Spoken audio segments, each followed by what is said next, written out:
Hola, soy Antonio Barrientos de la Universidad Politécnica de Madrid. Vamos a abordar en este segundo vídeo el tema de autómatas programables los esquemas de contactos. Son esquemas eléctricos que nos permiten automatizar procesos. Es el punto de partida, el punto que originó los diagramas de escalera, que es el modo de programación más básico de los autómatas programables y que es el que inicialmente vamos a tratar. En este vídeo lo que vamos a ver son primero los elementos que componen un esquema de contacto y después vamos a ver algunos ejemplos de automatismos simples que se están gestionando mediante un esquema eléctrico de contactos. Bien, los elementos que tenemos en primer lugar son los contactos o pulsadores. Contactos son cuando los actúa un elemento electromecánico, es un interruptor que se cierra o cuando un elemento electromecánico dice que tiene que cerrarse. Y los pulsadores es cuando lo hacemos a mano, cuando pulsamos ese interruptor para que se abra o se cierre. Los contactos pueden ser normalmente abiertos o normalmente cerrados. Los contactos normalmente abiertos son aquellos en los cuales si no hacemos nada, si no actuamos, si no damos señal a ese elemento, no va a conducir. Y los normalmente cerrados, por contra, son aquellos en los cuales si no hacemos nada, si no actuamos sobre ese elemento, van a conducir electricidad. Desde un punto de vista esquemático, tendríamos que el de arriba sería un contacto normalmente abierto, mientras que el de abajo sería un contacto normalmente cerrado. Siempre se representan en la posición de reposo, es decir, si no actuamos, si no hay señal que los afecte. Entonces, el de arriba no conducirá entre la borna 11 y la borna 12, no conducirá, y el de abajo sí conducirá entre la borna 11 y la borna 12. Digo que no conducirá o sí conducirá si no actuamos sobre ese contacto. Es decir, si aquí actuamos, esta barra se cerraría y conduciría si actuamos, pero si no actuamos no conduce, por lo tanto normalmente abierto. Cuando queremos indicar que estos contactos se manipulan a mano, que tenemos nosotros que actuar pulsando un mando, lo representamos de esta manera. Tendremos de nuevo el normalmente abierto y el normalmente cerrado. Por último, un tercer tipo que nos puede ser interesante son aquellos que son contactos temporizados. En este caso, cuando se va la señal de mando, mi contacto no actúa de manera inmediata, sino que tiene un cierto retraso a actuar. Pasa un tiempo hasta que actúa. Esto nos puede permitir, evidentemente, gestionar automatismos en los cuales hay una secuencia temporal que va disparando determinadas cosas. De nuevo tendremos normalmente abierto, normalmente cerrado, y lo representaremos con este símbolo curvo en la patilla o en la barra de mando, ¿no? En cuanto a los relés, el nombre, por cierto, viene de relevador porque se utilizaron inicialmente con los sistemas de comunicaciones mediante telegrafía, en las cuales periódicamente o cada X, vamos a decir, kilómetros, había que elevar la tensión dando el relevo a un nuevo circuito. Por eso se utiliza el nombre de relevador. Bueno, pues son sistemas electromecánicos en los cuales tenemos que, al pasar por ellos una corriente eléctrica por una bobina, al pasar por una bobina una corriente eléctrica, se crea un campo magnético que hace que una plaquita se mueva y cierre o abra un circuito. Gráficamente es muy fácil de ver, tendríamos este sistema en el cual al pasar corriente por estas bornas, al alimentar estas bornas, pasa corriente por la bobina, hace que este balancín bascule y pase de estar conectando la patilla del medio a la izquierda a conectarla con la derecha. La aplicación que tengamos que tener es poder manejar con una tensión o con una corriente realmente determinada otro circuito que trabaja con otra fuente de alimentación, con otras características de corriente. Por ejemplo, si tenemos en este caso este circuito, tenemos aquí un interruptor que está alimentado a corriente continua a 12 voltios esta bobina. Este es el relé, esto que está aquí en esta caja. Cuando por la bobina pasan estos 12 voltios, se activa el campo magnético y hace que esta balancín conmute y conecte el punto C con el punto NO o con el punto NC. Y estos puntos están conectados a corriente alterna, independiente de esta corriente continua, que son los que alimentan la bombilla. Con lo cual, con una pequeña corriente y además con una tensión baja de continua, pues damos potencia a una bombilla o a otra máquina que te consume pues, mayor número de kilovatios, ¿no? Bueno, el esquema del relé es este que veis aquí, en el cual estas dos bornas, estas dos líneas que hay arriba y abajo son la alimentación, el más y el menos, la alimentación de mi bobina. Esta línea punteada indica que estamos con esta bobina conmutando o actuando sobre este balancín y estas serían las líneas de salida. Esta patilla del medio sería este de aquí, o si queréis este de aquí, y estas dos serían las correspondientes normalmente abierto y normalmente cerrado. Para que os hagáis una idea del aspecto físico que puede tener un relé, hay por supuesto muchos modos comerciales, pero esto sería uno, sería este dispositivo. Y esto que veis aquí es la información que me da el fabricante sobre su uso.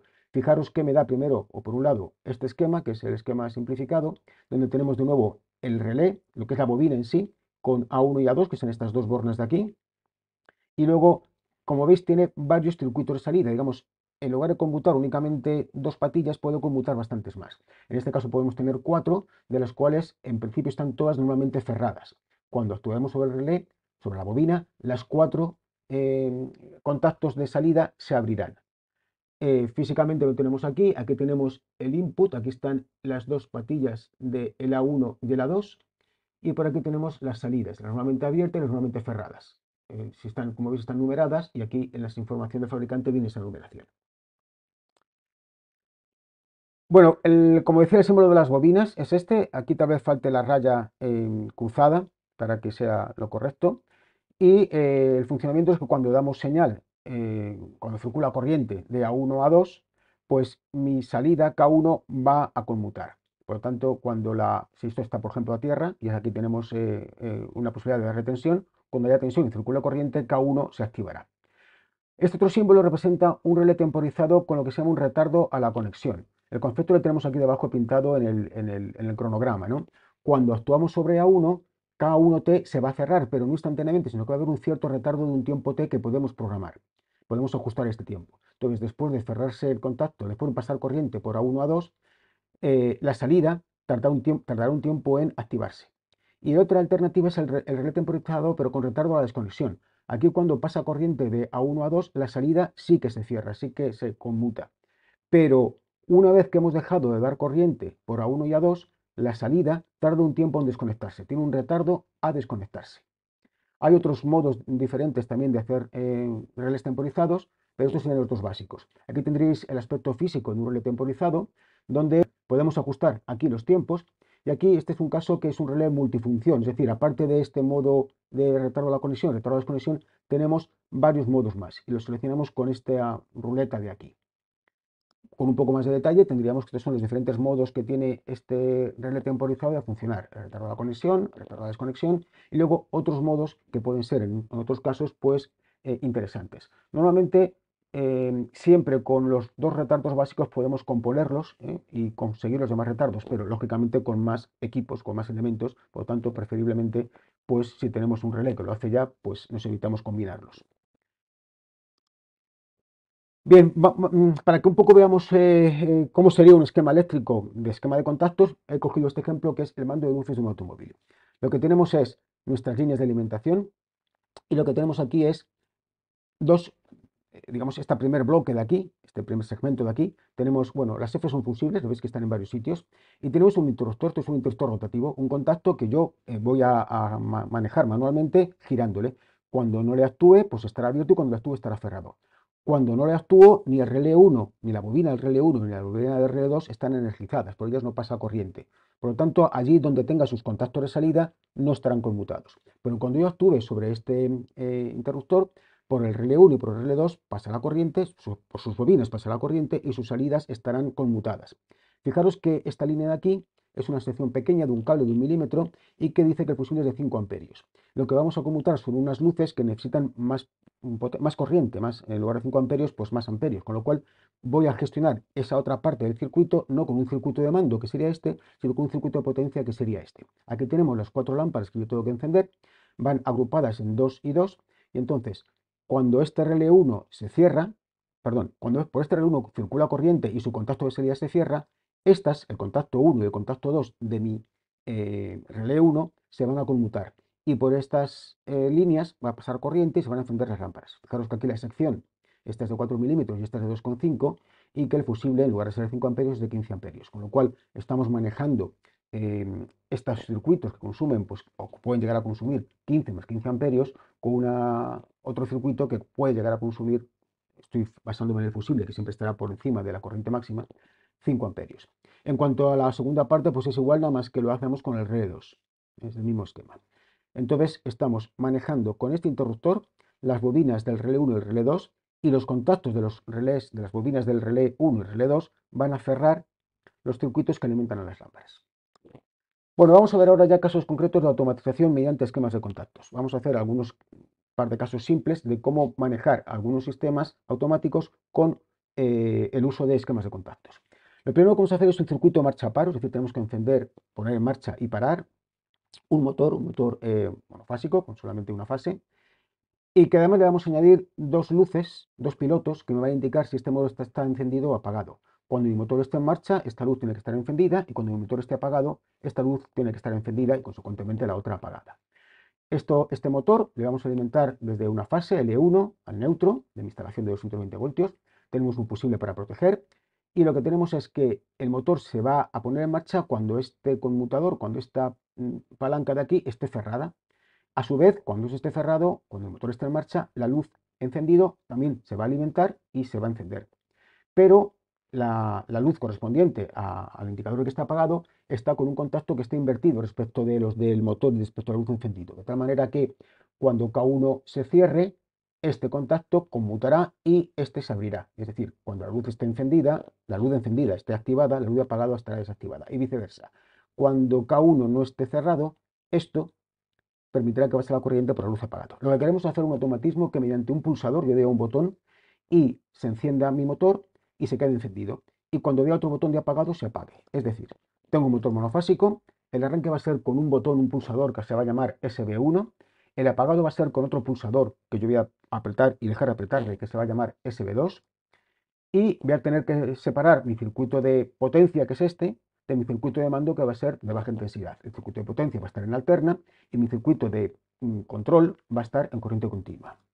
Para ello voy a utilizar un relé como este, que es un relé que, como veis, tiene 1, 2, 3 y 4 contactos, 3 de ellos normalmente abiertos y uno de ellos normalmente cerrado. Me viene bien porque este normalmente cerrado lo voy a utilizar para esto, estos dos normalmente abiertos lo voy a utilizar para esto y el tercero normalmente abierto lo voy a utilizar para algo que vamos a ver ahora, que es el enclavamiento. Mi señal de mando, la alimentación de mi bobina, va a estar entre A1 y A2 y cuando circule corriente de A1 a A2, esto va a conmutar. Como digo, la primera bobina de todas, el primer contacto de todos lo voy a usar para lo que voy a llamar el autoenclavamiento. Bien. Bueno, y luego como una condición adicional, hace falta decidir, es que en el caso de que yo apriete simultáneamente los pulsadores SB1 y SB2, ¿qué es lo que tengo, qué es lo que quiero que ocurra? Pues por seguridad quiero que si por algún error o por alguna avería o por alguna circunstancia, simultáneamente SB1 y SB2 están pulsados, haya una preferencia que el motor esté parado. ¿De acuerdo? Entonces, si SB1 y SB2 valen 1, el motor tiene que pararse. Bueno, pues el modo de resolver esto va a ser con este circuito de mando. Este circuito está entre una tensión continua, pongamos 12 voltios y 0 voltios, y voy a tener, este va a ser mi pulsador de paro, el que va a hacer que mi motor se pare, y este el que va a hacer que mi motor se ponga en marcha. Esta es mi bobina de mi contactor, A1 y A2, y cuando pasa corriente por aquí, cuando se les quita esta bobina, K1 va a conmutar. Fijaros que K1 es lo que estoy usando aquí, aquí y aquí en negado, pero también lo estoy usando aquí. De tal manera, ¿cómo funciona esto? Inicialmente imaginemos que estamos en esta situación de reposo. Ni aprieto SB1, ni aprieto SB2, ni aprieto la marcha, ni aprieto el paro. Y lo que quiero es que el motor se ponga en marcha. Entonces lo que haré será apretar, pulsar sobre el pulsador de marcha. Como consecuencia, la corriente podrá circular, mi bobina tendrá corriente, mi contacto K1 se cerrará aquí, aquí y aquí, y aquí se abrirá. ¿Qué implicará eso? Pues que el motor se pondrá en marcha, la luz se encenderá, esta luz se apagará, pero también que este contacto de aquí se cerrará, con lo cual la corriente no solamente puede pasar ya por aquí, también puede pasar por la derecha. De tal manera que si yo ahora dejase de apretar el pulsador SB1, no importa, porque la corriente sigue pasando por la derecha. Se ha autoenclavado. La bobina K1 se ha autoenclavado, se ha quedado ya ahí ella misma alimentada. Y así se va a quedar permanentemente hasta que yo apriete el pulsador SB2. Cuando apriete SB2, esto cambia de posición, deja de circular corriente por aquí y lógicamente deja de circular corriente por la bobina, con lo cual K1 deja de estar en posición activa, en 1, esto volverá a su posición de reposo, se abrirá, estos se abrirán, este se quedará como está pintado, se encenderá la luz de apagado, se apagará la luz de encendido, se apagará el motor y mi bobina dejará de estar autoenclavada. Y así permanecerá hasta que de nuevo pulse el pulsador SB1. Y si por las circunstancias que sean simultáneamente aprieto SB2 y SB1, este se cerrará, sí, pero este quedará abierto, al estar pulsado quedará abierto, con lo cual no circulará corriente y tendré esa preferencia al paro, preferencia al reset. No al set, que sería la marcha, sino al reset, que sería el paro. Bueno, pues así funcionaría un circuito de marcha paro, en este caso de un motor, pues podemos actuar cualquier otro elemento, una luz si queréis, que con un pulsador se enciende y con otro diferente se apaga. Segundo ejemplo clásico, el arranque de un motor estrella triángulo. Es bien sabido por todos el que cuando un motor trifásico le ponemos en marcha, podemos conectar con sus devanados en estrella o en triángulo. Con la particularidad de que cuando lo conectamos en estrella, la corriente que se consume de mi red, de mi instalación eléctrica, es un tercio de la que se consume cuando está en triángulo. Pero ¿qué pasa también? Y es que cuando mi motor arranca tiene que vencer toda la inercia del arranque. Por lo tanto, hay una mayor demanda de corriente para vencer ese par de arranque.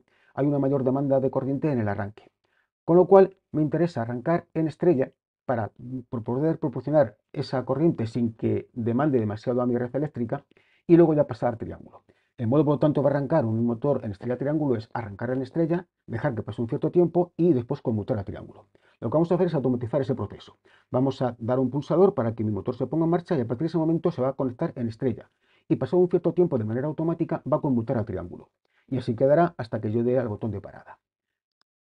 Bueno, pues tenemos en primer lugar de nuevo mi esquema de potencia, la parte de potencia. Tenemos aquí un motor trifásico con los devanados de las tres fases accesibles. Tenemos la red eléctrica con las tres fases, un fusible para cada una de las fases y también esto sería un interruptor general, un interruptor que es el que de alguna manera me pone en marcha a todo mi sistema. Esto que tenemos aquí es un relé térmico por protección y entonces lo que vamos a tener es que alimentando KM1, pues depende, si está KM2 activo, si está KM2 cerrado, estos contactos están cerrados, estaremos en modo triángulo, estrella, perdón, y si por el contrario está KM3 conectado, estaremos en triángulo. Si KM2 y KM3 están cerrados, mala cosa, algún problema tendremos, con lo cual tendremos que evitar tener la garantía de que KM2 y KM3 no los conectamos, no los cerramos los dos a la vez. El circuito de mando para conseguir esto va a ser el siguiente. Este circuito de aquí, tenemos, recordar que esta parte de potencia, que esto por lo tanto está alimentado con el motor trifásico con las tres fases, y esta es la parte de mando que le estamos alimentando en este caso también con corriente alterna, puede ser con corriente continua perfectamente, pero estamos haciendo en este caso una alterna, cogiendo únicamente una fase. Tenemos un fusible de protección y tenemos aquí, este sería el relé térmico, ¿vale? Este de aquí. De tal manera que si esto salta, esto es una protección automática, salta porque una sobrecorriente, una sobreintensidad. Si esto salta, también mi circuito de mando se va a dar por enterado y se va a abrir este circuito. ¿Bien? O sea, esto yo no lo actúo directamente el relé térmico que es por esa protección térmica que tiene. Y tengo aquí como antes mi pulsador de paro y mi pulsador de marcha, con el mismo sistema de autoenclavamiento que teníamos antes. Cuando estando esto como está dibujado, aprieto marcha, lo que vamos a hacer es que va a circular corriente por la bobina KM1 y consecuentemente se va a autoenclavar con esta bobina de aquí. Al autoenclavarse el KM1, aunque yo deje de pulsar marcha, mi bobina sigue estando alimentada. Además, al alimentar KM1, al cerrarse KM1, al haber aquí corriente, fijaros que también lo va a haber por esta bobina temporizada. Esta bobina temporizada tiene un retardo a la conexión, con lo cual, hasta que pase un tiempo que ya hemos prefijado, que habrá que programarlo ajustando con esa ruleta que tenía mi bobina, no se va a activar la salida. Pero cuando pase ese tiempo y la bobina KT1 se cierre, lo que va a pasar es que esto de aquí conmutará. Seguimos analizando lo que pasa por arriba. Hemos dicho que KT1 se pone a contar un tiempo, pero también hay aquí tensión, con lo cual por aquí circula corriente y KM2 se activa. Al activarse KM2 estamos en modo estrella. Por lo tanto, según hemos apretado marcha, hemos cerrado KM1 que está todo enclavado, hemos puesto en marcha un temporizador que estará contando y también hemos conectado mi motor en modo estrella. Cuando estando en este modo llega el tiempo contabilizado por KT1, cuando se supera el tiempo que yo le he puesto, ¿qué va a pasar? Que esta bobina KT1, su contacto de salida se va a cerrar. Consecuentemente, esto va a conmutar. Este contacto se va a abrir y este se va a cerrar. Al abrirse este contacto, dejamos de estar en modo estrella, pero al cerrarse este, pasamos a estar en modo triángulo. Con lo cual, pasado el tiempo que tenemos programado aquí, pasamos de estrella a triángulo, que es lo que queríamos. ¿Qué más tenemos? Fijaros que tenemos aquí estos dos contactos que son cruzados. Este es el de triángulo y este es el de estrella. Esto es por garantizar que por error, por algún problema, no voy a estar a la vez actuando sobre el modo estrella y el modo triángulo. Si estoy en modo estrella, esto, KM2 vale 1, esto está abierto y es imposible que esté en modo triángulo. Y viceversa. Si estoy en modo triángulo, KM3 vale 1, esto estará abierto y es imposible que esté en modo estrella. Por lo tanto, ya he arrancado estrella triángulo y así me quedaré hasta que dé el pulsador de paro o también hasta que salte el relé térmico. Entonces, si doy el pulsador de paro, todo mi KM1 se desenclavará, dejará circular corriente por todos estos y volveremos a la situación de partida. Así tenemos, por lo tanto, el arranque estrella triángulo. Os dejo aquí la explicación que he hecho probablemente del funcionamiento por escrito. Bueno, pues evidentemente los esquemas de contactos pueden ser muchísimo más complicados. pero para sistemas muy simples podemos hacerle pues, con unas cuantas bobinas físicas, como las que hemos mostrado antes en alguna imagen, en algún caso real, pero cuando se complica un poquito más, pues lo que hacemos es pasar esta codificación de un automatismo a un programa informático que va a correr en un autómata programable, que es lo que veremos en los siguientes vídeos.